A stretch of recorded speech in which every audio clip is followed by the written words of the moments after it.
بسم اللہ الرحمن الرحیم والصلاة والسلام علی رسولہ الکریم وعلی آلہ واصحابہ اجمعین اما بعد فاعوذ باللہ من الشیطان الرجیم بسم اللہ الرحمن الرحیم شہر رمضان الذی انزل فیہ القرآن وقال تعالی یا ایھا الذین آمنوا کتب علیکم الصیام کما کتب علی الذین من قبلکم لعلکم تتقون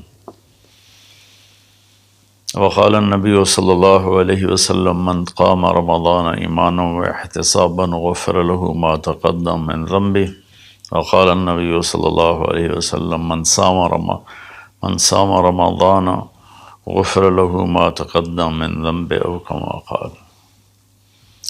جی میرے محترم بھائیوں بہنوں دوستوں بچوں بچیوں، میری طرف سے رمضان کی مبارک ہو۔ سارے اہل ایمان سارے مسلمانوں کو رمضان کی مبارک ہو، اور اللہ سے دعا ہے کہ اللہ تعالیٰ ہمارے اس روزے اور تراویح کو قبول فرمائے اور ہماری بخشش کا ذریعہ بنائے، آمین۔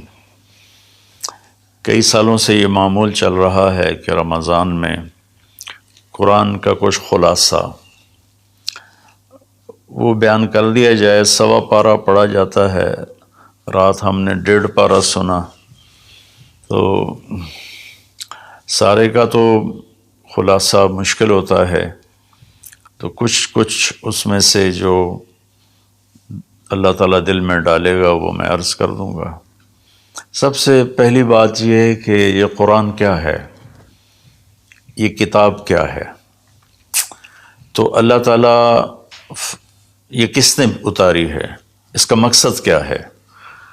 تو قرآن کا تعارف قرآن کی زبان سے، کہ قرآن خود اپنے بارے میں کیا کہتا ہے۔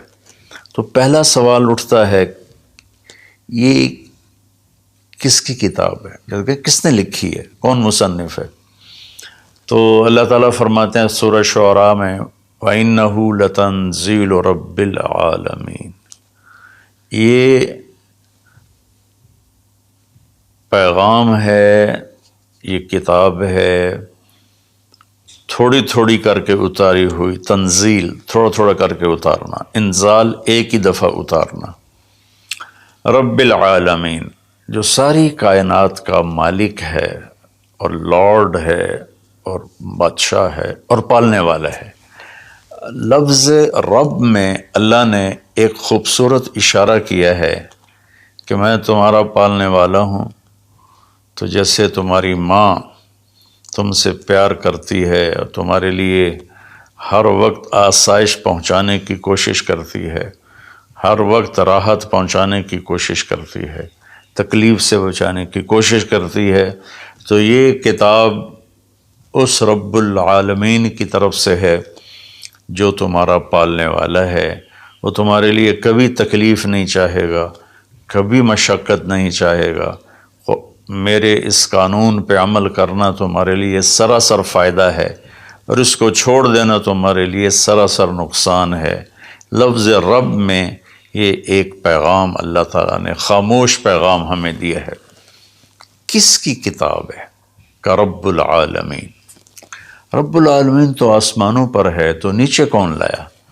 تو اس کا جواب ہے نزل بہ الروح الامین۔ اس کے لیے ایک مقدس فرشتہ آیا جو امانت دار ہے، کہ وہ جس طرح اللہ کی طرف سے وہ پیغام ملا اسی طرح اس کو لے کر نیچے آیا۔ امین کے لفظ نے حضرت جبریل کی ضمانت دی، اللہ کی طرف سے ضمانت۔ اور روح جو ہر آلائش سے پاک ہے اور اللہ کا امر ہے، قل الروح من امر ربی۔ تیسری بات، کس پر اترا ہے، کس کو یہ دیا گیا ہے کلام؟ علی قلبک، اے میرے محبوب یہ آپ کے رب کا کلام ہے، جبریل اس کو لایا ہے اور آپ کے دل کے اوپر اتارا ہے۔ پہلی 3 کتابیں لکھی ہوئی اتار دی گئیں بیک وقت۔ اس سے پہلے چھوٹی چھوٹی کتابیں جو آئیں ابراہیم علیہ السلام پر یا دوسرے انبیاء پر، ادریس علیہ السلام پر، وہ بھی لکھی ہوئی، یہ لکھا ہوا نہیں آیا، یہ ڈائریکٹ اللہ پاک کی زبان سے نکلا اور جبریل نے اس کو لیا اور اللہ کے نبی کے دل پر اتار لیا۔ اچھا، کس لیے آیا ہے؟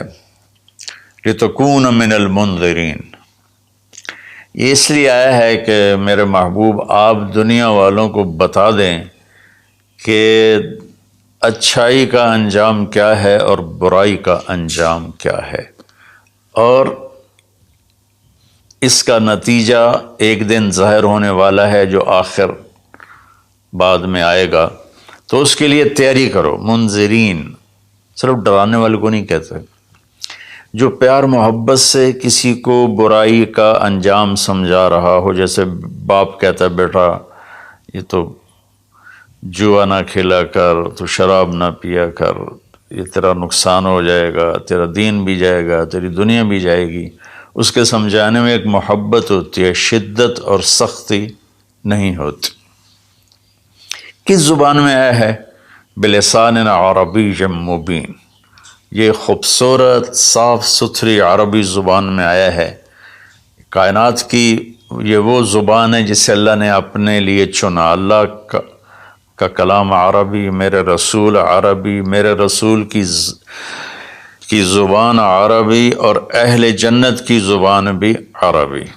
اللہ نے اس کو پسند کیا۔ یہ عجیب و غریب کلام ہے اور عجیب و غریب یہ لینگویج ہے۔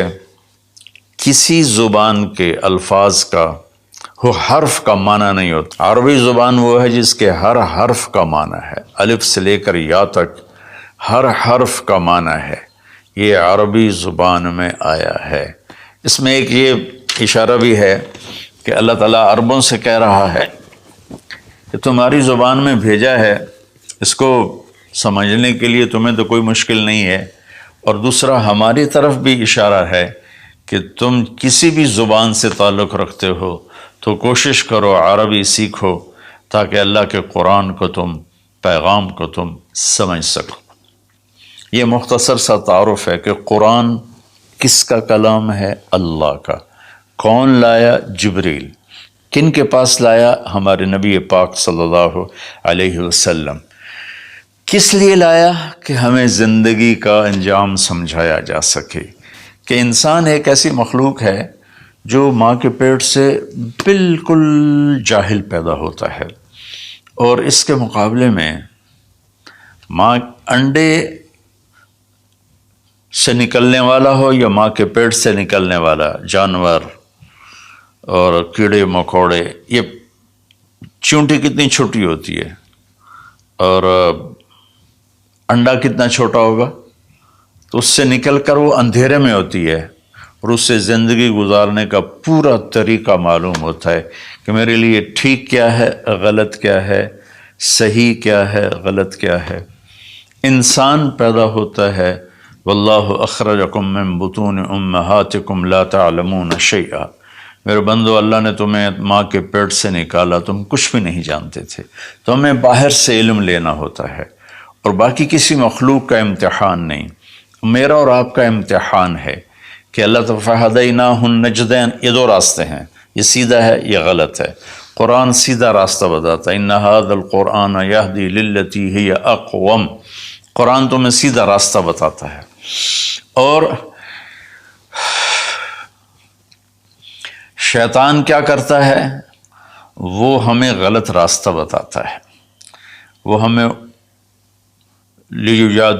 یجادلوکم وَإِنَّ الشَّیَاطِینَ لَیُوحُونَ إِلیٰ أَوْلِیَائِہِم، کہ یہ شیطان کی بھی وحی چلتی ہے جو اس لیے ہوتی ہے کہ لِتَکُونُوا مِنْ أَصْحَابِ السَّعِیرِ، کہ تم جہنم میں جا کے گر جاؤ، چلے جاؤ۔ تو اس لیے اس قرآن کا سیکھنا، چلو ہم عربی تو نہیں سیکھ سکتے ہیں، عمر کا ایک ایسا حصہ، لیکن اس کا ترجمہ پڑھ سکتے ہیں۔ ہر مکتب فکر کے علماء نے ترجمہ کیا ہوا ہے، تو وہ ترجمہ تھوڑا تھوڑا پڑھیں تو انشاءاللہ ہمیں پتہ چلے گا کہ اللہ ہم سے کیا کہتے ہیں۔ پھر اس قرآن کا مقصود کیا ہے؟ وہ ہدایت ہے۔ الف لام میم ذالک الکتاب لا ریب فیہ ہدن للمتقین، یہ کتاب کی پہلے اللہ نے ضمانت دی کہ یہ ہر شک و شبہ سے بالا تر کتاب ہے، دنیا میں کوئی یہ دعویٰ نہیں کر سکتا، نہ بولنے والا نہ لکھنے والا۔ انبیاء کے سوا بڑے سے بڑا علامہ ہو بولنے میں خطا کھائے گا، بڑے سے بڑا علامہ ہو لکھنے میں خطا کھائے گا، صرف میرے رب کا انبیاء اور میرے رب کا کلام ہر خطا سے پاک ہے۔ تو یہ کس لیے ہے؟ ہدن للمتقین، یہ ہدایت ہے۔ ہدا یہ جو کہ عربی زبان ان کی تھی، تو اللہ تعالیٰ نے انہی کی، سبحان اللہ، انہی کے استعمال کے مطابق جب قرآن کو اتارا تو وہ ہل کے رہ گئے۔ ہدا ویسے تو کہ سیدھا راستہ، لیکن ہدا اس چٹان کو کہتے ہیں جو سمندر میں ابھری ہوئی ہو، پانی سے باہر نکلی ہوئی۔ سمندر کے اندر بے شمار پہاڑ ہیں جو ہمارے زمینی پہاڑوں سے زیادہ ہیں، تو کہیں کہیں وہ اوپر نکل آتے ہیں، اور ان پر جب سورج کی چمک پڑتی ہے تو وہ چوٹیاں روشن ہو جاتی ہیں۔ اس روشن چوٹی کو عرب جب سفر کرتے تھے یا دوسرے بھی جب بحری سفر کرتے تھے تو ان کو نشانی بناتے تھے کہ یہ پہاڑ کی چوٹی فلاں جگہ کا پتہ بتاتی ہے، یا سمجھیے جدہ کا پتہ بتاتی ہے، یہ یمبو کا پتہ بتاتی ہے، یہ خلیج عقبہ کا پتہ بتاتی ہے۔ ایک مثال دے رہا ہوں۔ تو ہدا اس پہاڑ کی چوٹی کو کہتے ہیں جس کو دیکھ کر بحری جہاز اپنی سمت اور راستے کو صحیح کرتے تھے اور منزل تک پہنچتے تھے۔ تو اللہ نے اس کتاب کو ہدا فرمایا ہے کہ انسانی سمندر میں، انسانی زندگی کی کشتی کے لیے، میں پھر دہراتا ہوں، انسانیت کے سمندر میں انسانی زندگی کی کشتی کے لیے یہ جو قرآن ہے، یہ وہ چوٹی ہے پہاڑ کی جس سے تم راستہ پاتے ہو اور جس سے تم اپنی منزل تک پہنچتے ہو۔ ایک مقصد تو اس کا یہ ہے کہ مجھے کیا کرنا ہے قرآن بتائے گا، کیا نہیں کرنا قرآن بتائے گا، جو کہا گیا وہ کر لو، جس سے روکا ہے وہ چھوڑ دو۔ دوسرا، قرآن کا مقصود کیا ہے؟ ھذا بلاغ للناس، یہ پیغام ہے لوگوں کو پہنچانے کے لیے، جس کو امت آج بھلا چکی ہے۔ مدت ہوئی صیاد نے چھوڑا بھی تو کیا، تاب پرواز نہیں راہ چمن یاد نہیں۔ مدت ہوئی، پرندہ پنجرے میں بند تھا، جب شکاری نے اس کو کھولا پنجرے کا دروازہ اور کہا کہ جاؤ آزاد ہو، تو وہ کہتا ہے تاب پرواز نہیں، میں اڑ نہیں سکتا، تم بہت چھوٹی عمر میں مجھے پکڑ کے لائے تھے میرے گھونسلے سے، راہ چمن یاد نہیں، اور مجھے راستہ بھی معلوم نہیں کہ میرا گھونسلہ کس چمن میں تھا، کس درخت پہ تھا، کس شاخ پہ تھا، میں کچھ نہیں کر سکتا۔ اس وقت امت خواہشات کے پنجرے میں اس طرح بند ہوئی ہے کہ راہ چمن یاد نہیں، تاب پرواز نہیں، راہ چمن یاد نہیں، کہ اللہ تعالیٰ نے ہمیں یہ سورہ ابراہیم کے آخر میں ھذا بلاغ للناس، یہ لہجہ ہے قرآن کا، یہاں ھذا بلاغ للناس، یہ پیغام ہے لوگوں کو پہنچانے کے لیے، وَلِيُنذَرُوا بِهِ، تاکہ انہیں خبردار کیا جا سکے، وَلِيَعْلَمُوا، تاکہ وہ جان لیں، أَنَّمَا هُوَ إِلَٰهٌ وَاحِدٌ وَلِيَذَّكَّرَ أُولُو الْأَلْبَابِ، کہ ایک ہی اللہ ہے، ایک ہی معبود ہے، ایک ہی الہ ہے، ایک ہی مدد کے قابل، ایک ہی پکارے جانے کے قابل، ایک ہی ہے جس کو پکارنا بھی ہے، بلانا بھی ہے، مانگنا بھی ہے، جھولی بھی پھیلانی ہے۔ یہ اس کا دوسرا مقصد ہے۔ اس امت کو ایسا نبی ملا جس کے بعد کوئی نبی نہیں آئے گا، کوئی نبی نہیں آئے گا۔ نبی اللہ بھیجتا ہے، خود بخود کو انسان نبوت کا دعویٰ کرے تو اس سے وہ نبی نہیں بنتا ہے، تو نبی اللہ بھیجتا ہے اور اللہ پسند کرتا ہے۔ تو ہمارے نبی آخری ہیں، لہٰذا اس کتاب کا پیغام دنیا کو پہنچانا ہم سب کے ذمہ ہے کہ ہم انہیں بتائیں کہ بھائیو آگے ایک زندگی آ رہی ہے۔ دو باتیں ہو گئیں۔ تیسری بات یہ ہے کہ اس وقت ایک ماحول بنا ہوا ہے کہ دین پہ چلنا بڑا مشکل ہے، دین پہ چلنا بڑا مشکل ہے۔ تو اللہ تعالیٰ نے بسم اللہ الرحمن الرحیم، یہاں سے اللہ نے تسلی دینی شروع کی کہ میں شروع کرتا ہوں اس اللہ کے نام سے جو رحمان بھی ہے رحیم بھی ہے، مہربان ہے، نہایت رحم کرنے والا ہے۔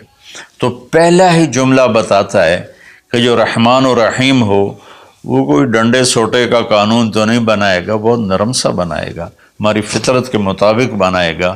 بھوک کی حالت میں روٹی کھانا کون سا مشکل کام ہے، افطاری کے وقت کھانا کون سا مشکل کام ہے، ہر کوئی جھپٹنے پر تیار ہوتا ہے۔ پھر دوبارہ اللہ نے تسلی دی، الحمدللہ، سب تعریفیں اس اللہ کے لیے ہیں۔ حمد اور مدح یہ قرآن کے دو لفظ ہیں۔ حمد ہے وہ تعریف جس کے وہ لائق ہے، اور مدح میں خوش آمد ہے۔ آپ نے فرمایا یا معاذ ایاک والتمادح فإنہ الذبح، معاذ خوش آمد کرنے سے بچنا یہ ذبح کر دینے والی چیز ہے۔ تو اللہ تعالیٰ نے کہا سب تعریفیں تیرے اللہ کی، اور اللہ کے صفاتی نام 99 ترمذی شریف میں ہیں، لیکن وہ 99 نام صرف نہیں ہے بلکہ جیسے اللہ اپنی ذات میں لامحدود ہے تو اس کی نام بھی لامحدود ہیں، لیکن ذاتی نام جو ہے وہ اللہ ہے۔ اللہ میرے بر صغیر میں خدا بولا جاتا ہے عام طور پہ، اہل علم بھی یہی بولتے ہیں، عام لوگ بھی یہی بولتے ہیں۔ میرا اس سے کوئی اختلاف نہیں ہے کہ یہ نہیں بولنا چاہیے۔ خدا فارسی کا لفظ ہے، پتہ نہیں کس نے یہ لفظ بنایا، خدا، وہ جسے کسی نے نہ بنایا ہو اسے خدا کہتے ہیں، لیکن اللہ نے اپنا نام بتایا کہ میرا نام اللہ ہے۔ تو ترجمہ لفظوں کا نہیں ہوتا، نام کا ترجمہ نہیں ہوتا، ترجمہ عبارات کا ہوتا ہے۔ میرا نام طارق جمیل ہے، اس کے الفاظ کا مطلب ہے کچھ، لیکن مجھے طارق جمیل کہہ کے پکارا جاتا ہے، اور طارق رات کو آنے والا، اور طارق کھٹکھٹانے والا، میں تو کوئی نہیں کھٹکھٹا رہا۔ مولانا خوبصورت، جمیل خوبصورت کو کہتے ہیں، نام کا ترجمہ نہیں ہوتا۔ اس لیے بہتر یہ ہے کہ اللہ کو صرف اللہ کے نام سے پکارا جائے، اللہ، سبحان اللہ، زبان ہی میٹھی ہو جاتی، اللہ۔ یہ کوئی حرام حلال کی بات نہیں کر رہا ہوں، افضل اور اولا کی بات کر رہا ہوں کہ جو نام اللہ نے اپنا کہا، اللہ، قرآن کو شروع اس سے کیا، ہمیں اللہ کہنا چاہیے۔ جو لفظ اللہ میں نور ہے وہ لفظ خدا میں ہے ہی نہیں، صرف اللہ کا حق، صرف اللہ کا حق۔ اور اللہ کے نام میں ایک عجیب صفت ہے، کسی بھی نام کا کوئی لفظ حرف نکالو تو مطلب بدل جاتا ہے۔ جیسے طارق، رات کو آنے والا، طرق، الف نکال دو، طرق، تو طرق کا مطلب ہے زمین پہ قدم مارنا، طریق سے طرق ہے۔ طریق ہوتا ہے زمین کی وہ جگہ جس پر پاؤں کی دھمک پڑتے پڑتے پڑتے پڑتے راستہ بن جائے، اس لیے اس کو طریق کہتے ہیں۔ تو توئے ہٹا دو تو ارق، بے قرار۔ جمیل کا جیم ہٹا دو تو میل بن گیا، میل بن گیا۔ یہ ہٹا دو تو جمل، اونٹ بن گیا۔ لفظ اللہ کی ایک خصوصیت ہے کہ اس کے ہر حرف کو ہٹا دو تو اشارہ اللہ کی طرف ہی ہوتا ہے، اللہ اللہ ہی ہے۔ الف ہٹا دو، للہ، تو اللہ کہتا ہے للہ ما فی السماوات و ما فی الارض، تو اشارہ اللہ کی طرف۔ اگلا لام ہٹا دو تو بچ جاتا ہے لہو، تو اللہ تعالیٰ کہتا ہے لہو ما فی السماوات و ما فی الارض۔ پچھلا لام ہٹا دو، الف کے بعد کا لام ہٹایا تو الہ بن گیا،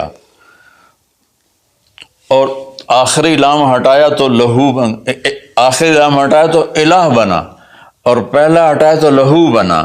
تو میرا رب کہتا ہے اللہ، اچھا اللہ، الف ہٹا دو، للہ، اللہ، للہ ما فی السماوات و ما فی الارض، پھر لام بھی ہٹا دو، الف بھی ہٹا دیا، لام بھی ہٹا دیا، تو لہو ما فی السماوات و ما فی الارض.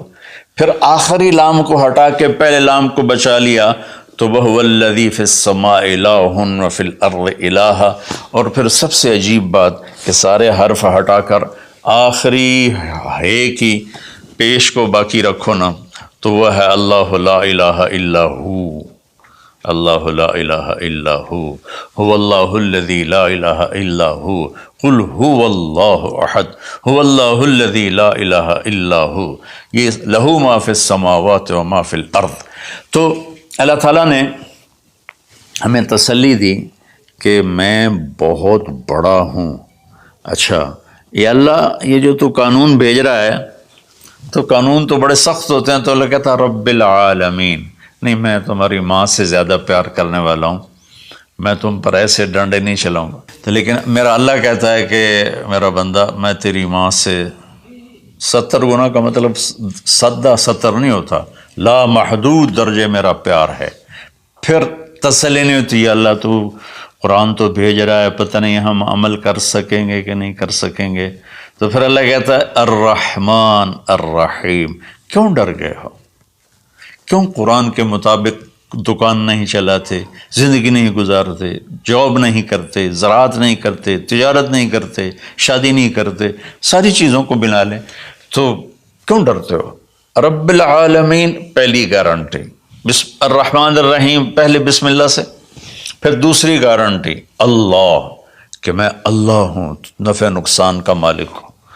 پھر رب العالمین، تم پر مہربان ہوں، تمہارا پالنے والا ہوں. پھر الرحمن الرحیم کی دوبارہ تکرار ہے. کیوں ڈرتے ہو؟ رحمان بھی ہوں، رحیم بھی ہوں. اب اللہ نے جزا سزا کا بھی ایک رکھا نا، کہ بہت سے لوگ ہیں جو محبت کی بات جتنی بھی کرو وہ الٹا ہی سوچتے ہیں، تو اس کو دھمکانے کے لیے مالک یوم الدین. پھر یہ بھی یاد رکھنا کہ میرے پاس جزا سزا کا بھی نظام ہے. اس کو اللہ تعالیٰ اتنے خوبصورت انداز میں بیان کرتا ہے کہ ہم تو چونکہ عرب نہیں ہیں، لیکن عربی کچھ پڑھی تھوڑی بہت، اللہ نے اس کا ذوق بھی دیا. تو ابھی ساری بات ہو رہی کہ وہ ایسا ہے، وہ ایسا ہے، وہ ایسا ہے، لیکن آگے ہے ایاک نعبد و ایاک نستعین. یا اللہ تیری ہی بندگی کرتے ہیں، تجھی سے مدد مانگتے ہیں. تو ایک دم جیسے اللہ سامنے آ گیا ہو، الحمدللہ رب العالمین الرحمن الرحیم. ان الفاظ نے اس طرح کر دیا جیسے اللہ میرے سامنے آ گیا ہے، جیسے کأنک تراہ، جیسے اللہ میرے سامنے آ گیا تو میں کہتا ہوں ایاک نعبد، یا اللہ میں تو تیری ہی بندگی کرتا ہوں، و ایاک نستعین، یا اللہ میں صرف تجھے پکارتا ہوں مدد کے لیے، میں کسی اور کو نہیں پکارتا. میرے نبی نے حضرت عبداللہ بن عباس سے فرمایا وَإِذَا سَأَلْتَ فَاسْأَلِ اللَّهِ وَإِذَا اسْتَعَنْتَ فَاسْتَعِنْ بِاللَّهِ، کہ اے بچے، اے میرے یا غلام، اے میرے پیارے چچا زاد بھائی، تو ایسا جب تجھے پکارنا ہو تو اللہ کو پکارنا. مدد کے لیے صرف اللہ ہے جو آتا ہے، اللہ کے سوا کوئی مدد نہیں کر سکتا. یہ اسباب کی دنیا ہے، ایک دوسرے سے مدد لینا. تو میرے نبی نے قرضے اٹھائے، میرے نبی نے زرہ پہنی، میرے نبی نے تلوار اٹھائی، لیکن وہ کام جو براہ راست اللہ کے ہاتھ میں ہے، ان میں صرف اللہ کو پکارا جاتا ہے، ان میں صرف اللہ کو پکارا جاتا ہے. ایاک نعبد و ایاک نستعین. علماء فرماتے ہیں ساری آسمانی کتابوں کا خلاصہ قرآن ہے، اور قرآن کا خلاصہ سورۃ فاتحہ ہے، اور سورۃ فاتحہ کا خلاصہ ایاک نعبد و ایاک نستعین ہے. اے میرے اللہ، یا اللہ، یہ صرف اللہ کے ساتھ ہے اور کسی کے ساتھ نہیں ہے. تو پھر اللہ تبارک و تعالیٰ، چونکہ میں نے پہلے شروع میں کہا تھا کہ ہم زندگی گزارنے کا طریقہ نہیں جانتے، تو اللہ نے ہم سے یہ دعا ہم پہ فرض کر دی کہ تم نے یہ مانگنا ہے، جو کہ تم اندھے ہو، جاہل ہو، کہو اہدنا، کہ کتنی ضروری ہے. اللہ کہتا ہے روٹی مانگو، پانی مانگو، بیوی مانگو، بچے مانگو، جی کپڑے مانگو، زمین مانگو، جائیداد مانگو، صحت مانگو، عزت مانگو، سب کچھ مانگو.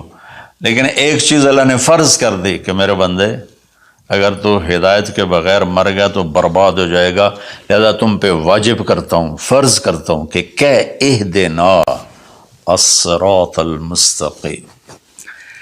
اہدنا پہلے میں بتا چکا ہوں کہ ہدا، یا اللہ وہ چٹان دکھا دے جس کو دیکھ کر میری زندگی کی راہیں صحیح جگہ تک مجھے پہنچائیں.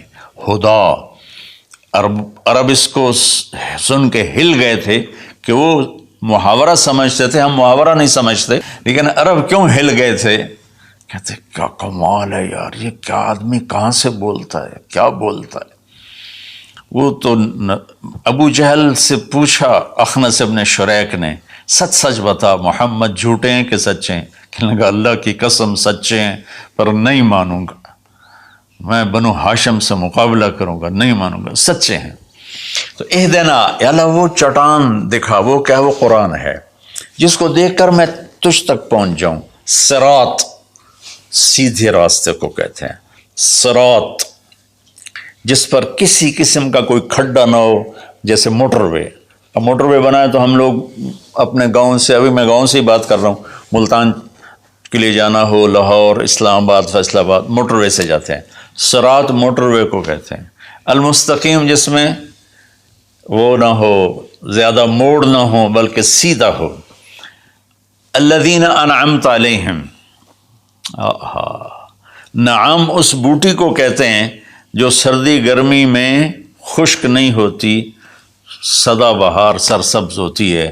تو نعمتاً، یا اللہ وہ راستہ دے جس میں ہر چیز ملتی ہو، سبزہ بھی ہو، خوشیاں بھی ہوں، اور اس کے راستے میں کوئی سروس اسٹیشن بھی ہو، اور کھانے پینے کا سامان بھی ہو، کوئی بوفے بھی ہو، اور کوئی جو پیٹرول اسٹیشن بھی ہو. آج کی زبان میں کہہ رہا ہوں، یا اللہ وہ راستہ دے جو آباد ہو، جو سرسبز ہو. نعم کے اندر یہ معنی موجود ہے. غیر المغضوب علیہم ولا الضالین. پھر کہا آمین، زور سے کہو آمین. تو میرے رب نے فرمایا کہ یہ مانگو کہ مجھے سیدھی راہ دکھا. تو میرے بھائی بہنوں، حضرت علی رضی اللہ تعالیٰ عنہ علیہ السلام کا فرمان ہے کہ اگر میں سورۃ فاتحہ کی تفسیر کروں تو 70 اونٹوں پہ لا دی جائے گی. 7 آیات ہیں تو ہر آیت کے لیے 10 اونٹ. اور ایک دفعہ فرمایا کہ عشاء کی نماز پڑھ کے بیٹھے اور فرمایا کہ میں تمہیں بسم اللہ الرحمن الرحیم کی تشریح کر کے بتاتا ہوں، اس کا مطلب بتاتا ہوں. تو با سے شروع ہوئے، با صرف لفظ با سے شروع ہوئے، اور فجر کی اذان ہو گئی، با کی شرح چل رہی تھی. تو سورہ یعنی بقرہ، یہ سارے، اب ایک اور روایت ہے کہ سورہ بقرہ سارے قرآن کی سردار ہے، اور سورہ بقرہ کی سردار آیت الکرسی ہے جس میں اللہ اپنا تعارف کرواتا ہے. تو اس میں اللہ تعالیٰ نے شروع ہی میں ایک حکم دیا، یا ایھا الناس اعبدوا ربکم الذی خلقکم والذین من قبلکم لعلکم تتقون. اگر میں ساری سورہ بقرہ کا خلاصہ بتاؤں تو یہ آیت ہے کہ اے لوگو، یا ایھا الذین آمنوا نے کہا اے دنیا کے انسانوں، اس رب کی بندگی کرو جس نے تمہیں پیدا کیا، جس نے تمہیں بنایا، جس نے جعل الارض فراشا والسماء بناء. وہ رب جس نے تمہارے لیے زمین کا فرش بچھایا، آسمان کی چھت کو تمہارے اوپر جس نے تان کے رکھ دیا، اور ما لہا من فروج، کہیں سے وہ پھٹی ٹوٹی نہیں ہے. تو اس رب کے سامنے جھکو، اس رب کے سامنے جھکو. عبدہ اس بوٹی کو کہتے ہیں جو صحرا میں پیدا ہوتی ہے اور ہر وقت سرسبز رہتی ہے، اور اونٹ جب اس کو دیکھ لیتا ہے تو پھر وہ کسی جھاڑی کی طرف نہیں جاتا، سیدھا اس بوٹی کے اوپر جاتا ہے. تو میں قربان جاؤں، لفظ عبدہ میں، یہ عبد میں یہ اشارہ ہے، عبادت میں یہ اشارہ ہے کہ میرے بندو، میں تمہارا ایسا رب ہوں کہ تم میرے بغیر رہ نہیں سکتے ہو. تو ایسے میری طرف آؤ جیسے وہ تمہارے اونٹ تو ان کی عزت تھے، ان کا تاج تھے. تو میں تمہیں یہ پیغام دیتا ہوں کہ میرے بن کے چلو، میرے بن کے چلو۔ آخر میں حضرت یعقوب علیہ السلام کا انشاءاللہ سورہ یوسف میں اللہ تعالیٰ نے زندگی تو اس کی تفصیل آئے گی، لیکن یہاں صرف اتنی بات کہ اللہ تعالیٰ نے باپ کے روپ کیسا ہونا چاہیے، ایک باپ کو باپ کیسا ہونا چاہیے، اس میں جو یعقوب علیہ السلام کو فٹ کیا ہے اور کسی نبی کو فٹ نہیں کیا ہے، کہ یعقوب علیہ السلام نے اپنی اولاد جو نافرمان تھی ان کے ساتھ کس طرح زندگی گزاری، جو کھو گئے ان پر کیسے صبر کیا، اور جب وہ دنیا سے جانے لگے تو اس وقت کیا فکر کیا۔ تو مرنے والا کبھی کسی سوچ میں ہوتا ہے، کبھی کسی سوچ میں ہوتا ہے، تو یعقوب علیہ السلام نے فرمایا ما تعبدون من بعدی، دیکھو بیٹو میں جا رہا ہوں، میرے بعد کس کی عبادت کرو گے؟ تو انہوں نے کہا کہ ہم آپ کے رب کی اور ابراہیم کے رب کی، اسماعیل کے رب کی ہم عبادت کریں گے۔ تو والدین کے اوپر ذمہ ہے انہیں اپنے اللہ کا تعارف کرانا، اللہ کی پہچان کرانا، ڈنڈے سے نہیں، محبت سے، پیار سے، نصیحت سے۔ تو والدین پیار محبت سے اپنی اولاد کو اس پر لائیں۔